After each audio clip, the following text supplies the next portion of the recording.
Alright, what's going on, guys? Trev back again, here to bring you another video. This one's going to be doing the first Q&A for this week, leading up to the mid-season finale for The Walking Dead Season 7. That's Episode 8, Heart Still Beating. And this one, the first thing we're going to touch on is, do we actually think Negan would hurt Judith?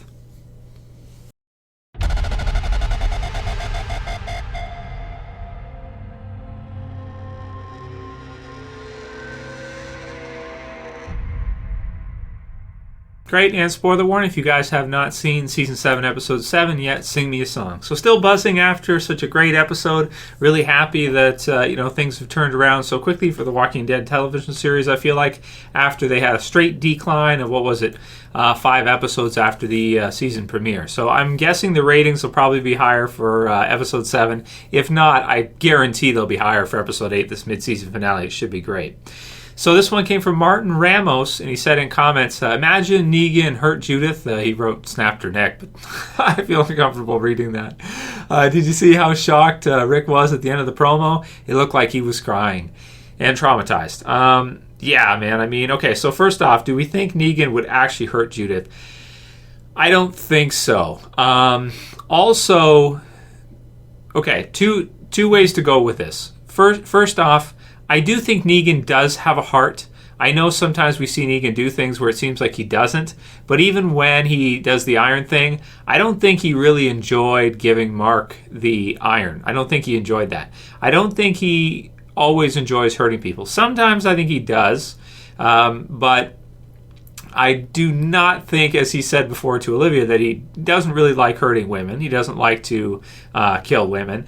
And I highly doubt he would want to kill a baby. I think he's just more like, holy cow, it's a baby. Like, it's not something you usually would see in a zombie apocalypse. Like, going through the house, you'd be like, what? You know, it's kind of one of these things, because in a zombie apocalypse, almost nobody's getting pregnant. People are dying left, right, and center all over the place. People don't have places to live a lot of times. They don't have home bases a lot of times. So to have a baby in a zombie apocalypse is probably pretty rare, I want to say.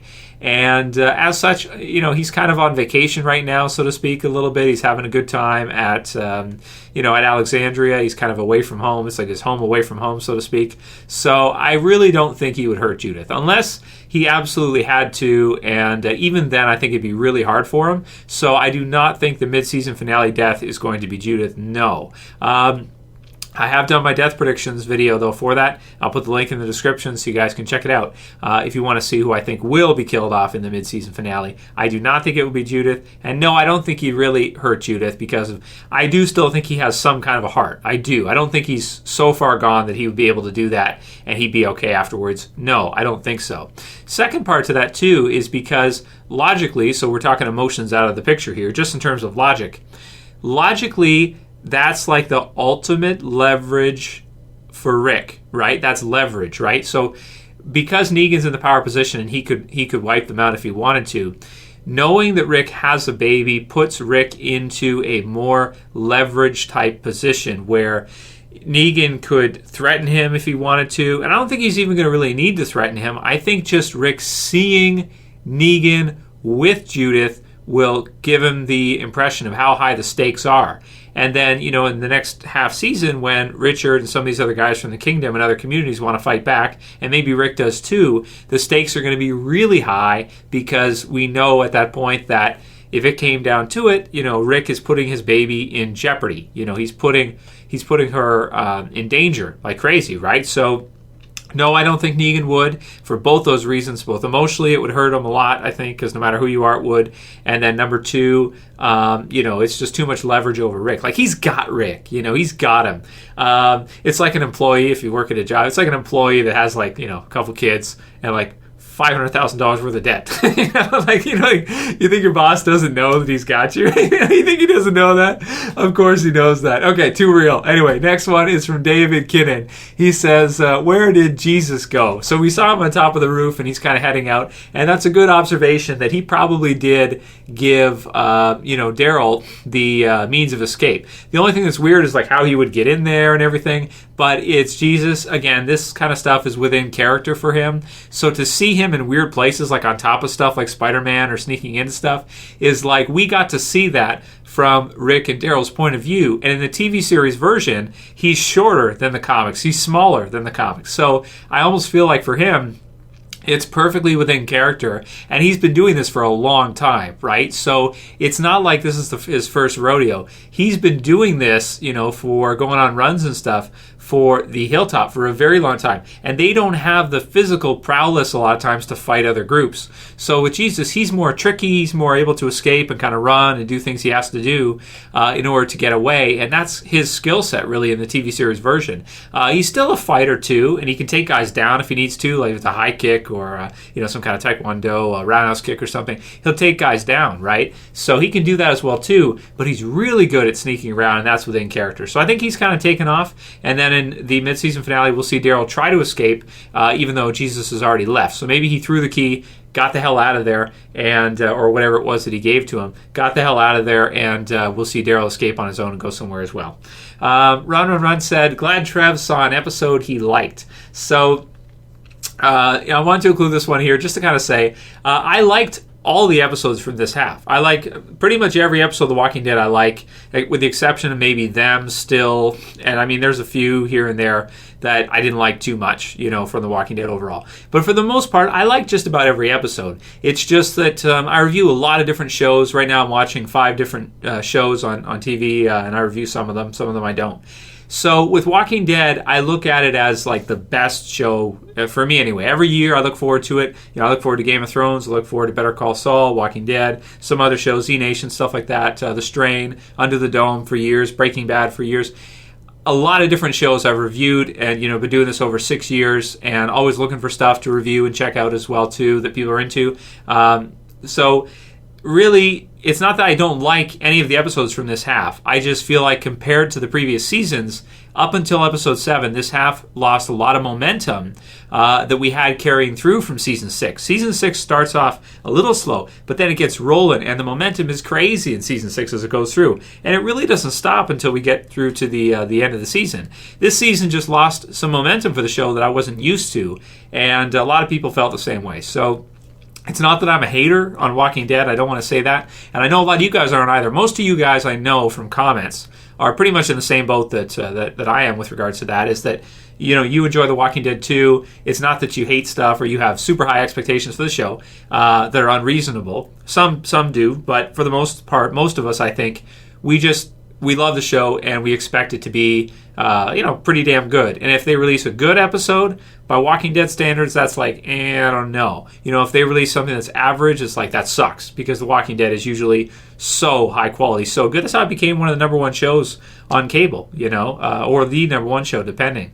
That's how it beats sometimes football and all this other stuff. It did so because it's not good, it's great. And then when they do something good, you're like, oh, that sucked, because you're used to most of the stuff being great, and then they came in at a good level, and you're like, oh, well, that's actually bad. It shifts. It's like your bar for The Walking Dead is shift higher than other shows, like some of the ones I've mentioned and some of the other ones I check out. I expect to see stuff like that from Z Nation, shows like that. Walking Dead's like such a great show. I don't usually expect to see good. I usually expect to pretty much always see fantastic or great, right? A lot of things happening. We'll do a couple more for this Q&A. Hellblaze X says, do you see or do you think that Rick will tell Negan that Judith isn't his? I'm thinking maybe this is how Carl finds out too. Love the videos. So you're thinking that maybe Rick will tell Negan that, oh, she's not mine, I just take care of her, whatever, to try to make it seem like he doesn't really like love her that much or care about her that much. I don't think he'd be able to sell it. I feel like Rick is not... Someone like Negan might be able to sell something like that. But I think with Rick, he's too honest. I don't think he's going to be able to sell that and be like, oh, I don't care or whatever. I just don't see it. It'd be a cool reveal, and then Carl would be like, what? What? So it could be cool, but I just personally don't think they're going to do it. And we'll just do a couple more. Next one's from Tom McCann, who says, Negan, in all honesty, is becoming the only reason I watch the show anymore. And if you guys can see the backdrop, we got the Negan poster, we got the bat and everything, and then got a Negan figure over there. I want to put together a larger Negan figure to fit with the others. But Negan is one of the coolest characters Kirkman has ever created. be it not just Walking Dead, but any of the stuff he's done, Invincible, Outcast, whatever other stuff. He's done lots of stuff. I personally would say that Negan is one of his top characters. He's already, I think he's more interesting and been more fun than the Governor was in The Walking Dead. And he's just such an interesting character. And episode 7 really showed for the viewers of the TV series what the readers of the comic have known for a long time, which is that Negan frickin' rules. He's awesome. So, you know, that it doesn't change. I mean, TV series version 2, JDM killing it. And he's awesome, man. Absolutely. So it's good because in the future of The Walking Dead, you know, we need characters like that are really going to engage us in the show because we've gotten used to Rick and all the others. We know them already. We need new characters to tell new stories with and to do things with. And Negan is awesome character. He's honestly, in reading the comics since issue 100, since he appeared, until now, over 60 issues later, he's still like, whatever I read from him, whatever lines, whatever things he says, they're hilarious a lot of the time, and you know, it's more engaging a lot of times. Sometimes it's more engaging than even Rick, which is weird because he's been in the series since the beginning and everything, both comics and TV. But Negan rules, man. That's why we were so excited for this season and to see in the finale him show up last year, and he hasn't disappointed. I'm really happy after seeing episode 7. It was worth the wait. Soulburst says the fat shaming has to stop, or I'll stop watching. I wouldn't take it personal. He's just busting your balls, Soulburst. Well, he could be a girl. You know, it's kind of like that's how Negan is. You know, you have to take everything he says with a grain of salt. Like, you have to understand it's not the show or anything, or there's no greater meaning to that. Negan just, he does that to people. That's what he does. It's just, that's his character. He's kind of a jerk to everybody. He's kind of forceful. He's kind of dominating. That's kind of how he is, you know. And does he kind of picks on people that he's a little bit. He's a bit of a bully with Carl and with her, and with others. He makes fun of people. So he calls Rick prick and stuff. So it's kind of how he is. It's his personality. So it's not like the whole show is doing something like that. It's just that's how Negan would act in that situation. Would he not? That's exactly what he would do. So it's so within character for that. It's not. It doesn't feel contrived or anything. It's just, that's exactly who Negan is. So if you guys like this video, send me more Q&A questions this week. There's lots to talk about leading up to the mid-season finale. And if you guys like this video, please don't forget, thumb it up below, share, favorite, write your comments below. Do you think Negan would hurt Judith? I don't think so.